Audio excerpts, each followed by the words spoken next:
જૂનાગઢથી doctor Pradyumna ખાચરના આપ સૌ દર્શક મિત્રોને નમસ્કાર। આજે વાત કરવી છે રાજકોટ રાજ્યના પોલીસ સુપ્રિન્ટેન્ડન્ટ રાજકુમાર વાલેરાવાળા બગસરા। કાઠિયાવાડની ધરતી ઉપર બગસરા ખાતે રાજવી રામવાળા મૂળવાળા સાહેબને ત્યાં હીરબાઈની કુખે 3 પુત્રો જન્મ્યા, ભાયાવાળા, વાલેરાવાળા અને જીવાવાળા। આમાં ભાયાવાળા એ બગસરાના અંતિમ રાજવી થયા, વાલેરાવાળા પોલીસ સુપ્રિન્ટેન્ડન્ટ થયા અને કુમાર જીવાવાળા યુવાન વયે જ રાજકુમાર કોલેજમાં અભ્યાસ દરમિયાન માથે ઘોડો પડતા અવસાન પામેલા। તેમની સ્મૃતિમાં દરબારગઢ પાસે જે ગેસ્ટ હાઉસ બનાવાયું તેનું નામ જીવાવાળા ગેસ્ટ હાઉસ રાખી તેમની સ્મૃતિને જાળવવાની કોશિશ કરવામાં આવેલ। એમના માતુશ્રી હીરબાઈએ એ પછી કદી રાજકુમાર કોલેજ જોઈ નહીં કે ત્યાંથી પસાર પણ નહોતા થયા, એટલું તેમને દુઃખ થયેલ। વાલેરાવાળાએ રાજકોટની વિખ્યાત રાજકુમાર કોલેજમાં શિક્ષણ લઈ નાસિક ખાતે પોલીસ અધિકારીની કડક તાલીમ મેળવી હતી। જેઓને રમતગમતનો અનેરો શોખ હતો તેઓએ પોતાના જીવનકાળ દરમિયાન જે રોજનીશી ડાયરીઓ લખી છે એમાં પાને પાને એ દિવસે તેઓ કઈ રમત રમ્યા એનું વર્ણન કરેલ છે। તેઓના લગ્ન વડિયા દરબાર સાહેબના મામા એવા જેઠસુરભાઈ બસિયાના પુત્રી મણિબા સાથે થયા હતા। મણિબા એ જેતપુર દરબાર ખોડાવાળાના કુંવરી વલુબાના દીકરી હતા। જાન તોરી રામપુર ગઈ હતી, એમાં કાઠિયાવાડના અનેક રાજ રજવાડાના મોંઘેરા મહેમાનો અને ગોંડલ હ્યુરાજ ભોજરાજજી પણ જાનમાં પધાર્યા હતા। મણિબા એટલે અડગ મનના, શાંત, સુશીલ અને રાજને શોભે એવા। એમણે જીવનભર કોઈ ફરિયાદ નહીં, કોઈ કકળાટ નહીં, કોઈ તરફ રાગ દ્વેષ નહીં, એવું ધૂપસળી જેવું જીવન જીવી ગયા હતા। વાલેરાવાળા સાહેબ એવી પર્સનાલિટીના માલિક હતા કે એમને જોતા વેત જ માણસ અભિભૂત થઈ જાય અને ગુનેગાર તો તરત જ પોપટ બની જાય। તેઓએ રાજકોટ રાજ્યના પોલીસ સુપ્રિન્ટેન્ડન્ટનો હોદ્દો બખૂબી નિભાવ્યો। વાલેરાવાળા પહેલા રાજકોટ રાજ્યના પોલીસ સુપ્રિન્ટેન્ડન્ટ ખાન સાહેબ ફતેહ મહમદ અહેમદ હતા। તેમની જગ્યાએ બાહોશ, કડક અને રાજ્યને પૂર્ણ વફાદાર વાલેરાવાળા સાહેબની નિમણૂક તારીખ 1 ઓગસ્ટ 1932 થી થઈ હતી અને 25 માર્ચ 40 સુધી તેમણે કડક પોલીસ ઓફિસર તરીકે કામગીરી બજાવી। આ હોદ્દા ઉપર તેમને ₹2700નો પગાર મળતો હતો। રાજકોટ સત્યાગ્રહ સમયે વાલેરાવાળા સાહેબના સગા કાકા દિવાન વીરાવાળા હતા અને પોતે એસપી, આથી તેમની જવાબદારી વધારે હતી। બંને રાજ્યને પૂર્ણ વફાદાર રહી રાજ્ય તરફી પગલાં લીધા। પ્રજાનું હિત એમાં ન જોયું હોય એ ઇતિહાસે નોંધવું રહ્યું। કડક બન્યા, સત્યાગ્રહીઓ પર સાંગણવા ચોકમાં ઘોડા દોડાવ્યા, સત્યાગ્રહીઓને પકડી ખટારામાં બેસાડી કાંટાળા વીડમાં ઉતારી આવ્યા, વગેરે વગેરે। તેમણે ફરજના ભાગ રૂપે એ કરવું પડ્યું। એમની આ બધી વાતો ત્યારના અખબાર ફૂલછાપમાં ભરી ભરીને આવી હતી।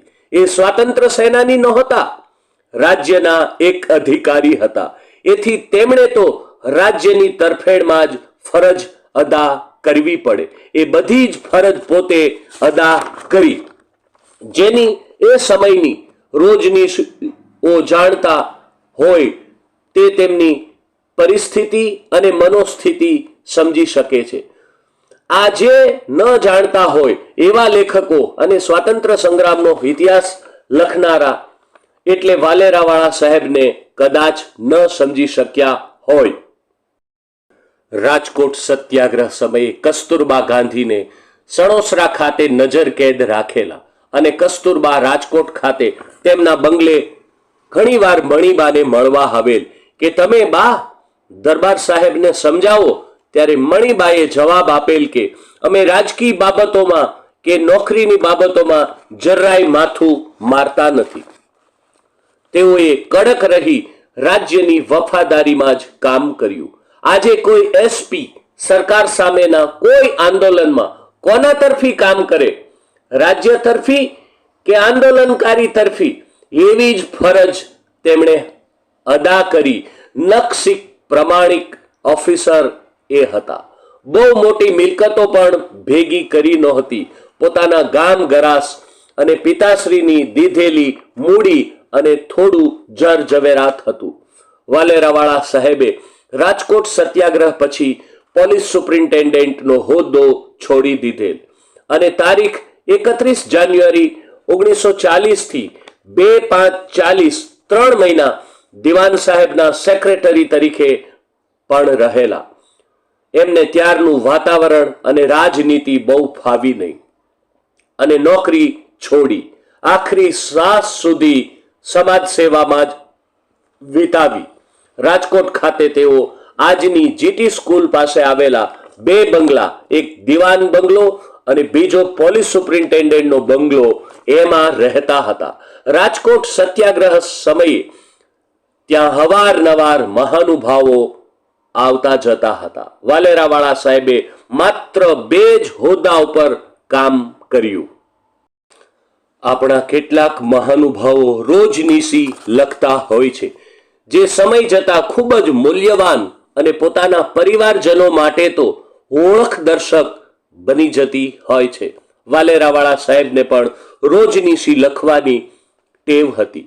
એમાંથી ઐતિહાસિક રાજકોટ સત્યાગ્રહનો આંખે દેખ્યા અહેવાલ જેવી વાતો જાણવા મળે છે.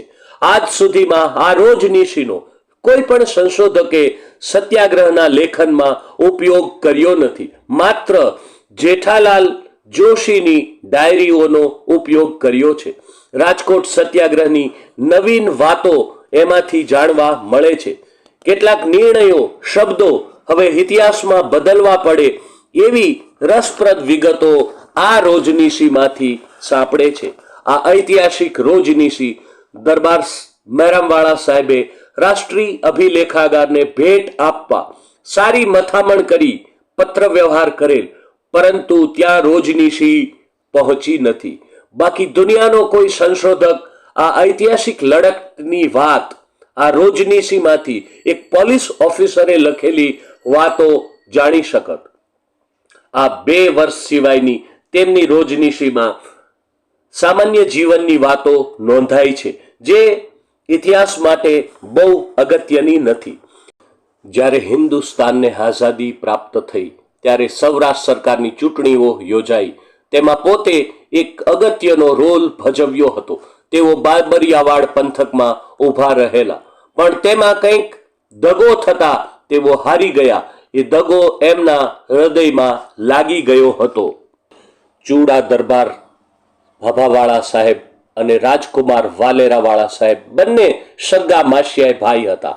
વાલેરાવાળા સાહેબ સાથે બાળ વયે રહેલા આજના વયોવૃદ્ધ જ્યોતિષના જાણકાર દરબાર શ્રી ભોજવાળા સાહેબ તેમને બંગલે રહી ભણેલા, એટલે એમની રોજિંદી પ્રવૃત્તિ, વાણી વર્તન અને સ્વભાવથી જાણકારી એમણે આપી છે.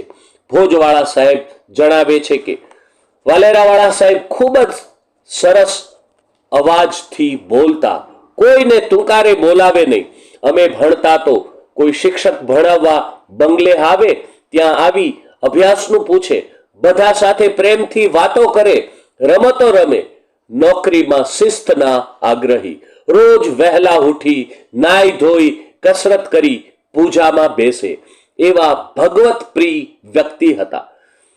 જ્યારે તેઓ લાખાણી હાઉસ અને પાટડિયા હાઉસ ખાતેના બંગલામાં રાજકોટ રહેતા ત્યારે પોતે હોદ્દે નહોતા, માત્ર રાજકુમારોને ભણાવવા માટે રાજકોટ રહ્યા હતા.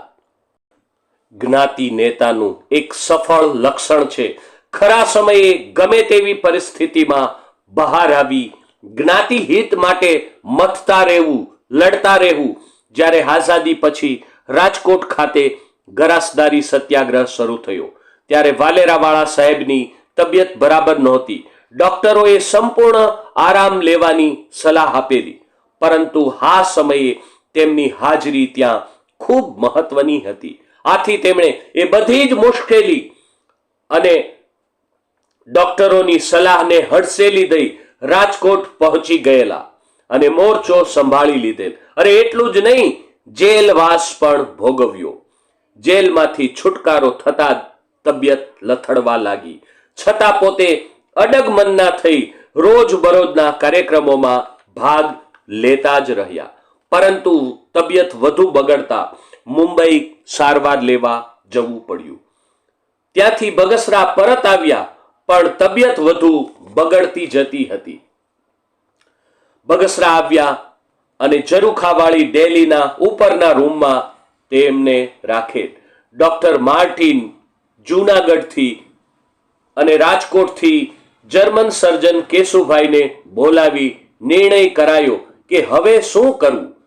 આખરે પગનું ઓપરેશન કરી ડાબો પગ એમને સૂકો ગેંગ્રીન લાગુ પડતા કાપવો પડ્યો અને ઓપરેશન ડોક્ટર માર્ટિને કરેલ. ત્યારે વાલેરાવાળા સાહેબના ધર્મપત્ની મણીબાએ કહ્યું, ડોક્ટર સાહેબ, હું ઓપરેશન વખતે સામી ઊભી રહીશ, કારણ કે આ તો અણમોલ રત્ન હતા.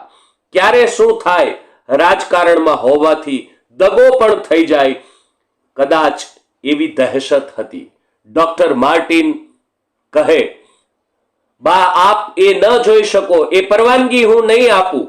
મણીબા કહે, અરે સાહેબ, જોજો તો ખરા, થડકારો ન લઉં. એટલું કડક મન અને દ્રઢ નિશ્ચય છે. પણ ડોક્ટરે પરવાનગી આપી નહીં અને ઓપરેશન બગસરાના દરબારગઢમાં જ થયું. આ ઓપરેશન કરવા ડોક્ટર માર્ટિન જૂનાગઢથી એક આખો ટ્રક ભરાય એટલા સાધનો અને વાઢ કાપના ઓજારો લાવ્યા હતા. ગેંગ્રીનના ઓપરેશનમાં ક્લોરોફોર્મ અપાતું નથી, એટલે ઘેનના ઇન્જેક્શન આપેલા, પણ આ ભડવીરે એક ઉહકારો પણ પગ કાપ્યો ત્યારે કર્યો નહીં. આવા એ કઠણ કાળજાના મહામૂલા માનવી હતા. એ સમયે ત્યારે તેમની ઉંમર માત્ર 43 વર્ષની હતી. આમ વાલેરાવાળા સાહેબે ભર યુવાન વયે જીવન સંકેલી લીધું. એ દિવસ હતો સંવંત 2006 કારતક સુધી 2 ને રવિવાર. વાલેરાવાળા સાહેબને 4 સંતાનો હતા. દરબાર શ્રી મહેરામવાળા સાહેબ, રાજકુમાર શ્રી મૂળુવાળા સાહેબ, રાજકુમાર શ્રી રામચંદ્રવાળા સાહેબ અને રાજકુમારી ગુલાબકુંવરબા વાળા. ઇતિહાસકારે સત્યની જ આરાધના કરવી જોઈએ. ભવિષ્યમાં કોઈ મારા ઉપર આક્ષેપ ન કરે કે આ તો તેમના સગા હતા એટલે આ રીતે તેમનું ચારિત્ર આ લેખ્યું છે. ના, જરાય નહીં. જે સત્ય હતું અને રાજકોટ સત્યાગ્રહની તેમની રોજનીશીમાં જે વાતો નોંધાઈ છે એનો અભ્યાસ કરી અને એક ઓફિસરે સત્તાધીશની તરફેણમાં જ કામ કરવું પડે એ વાત સમજાવવા આ મથામણ કરી છે. બાકી રાજકોટ સત્યાગ્રહની વાતોમાં આમનું વર્ણન એક તરફી જ થયું હોય એ પણ સ્વાભાવિક છે કે હંમેશા જે આલેખે તે પોતાના તરફ જ આલેખન કરતા હોય છે.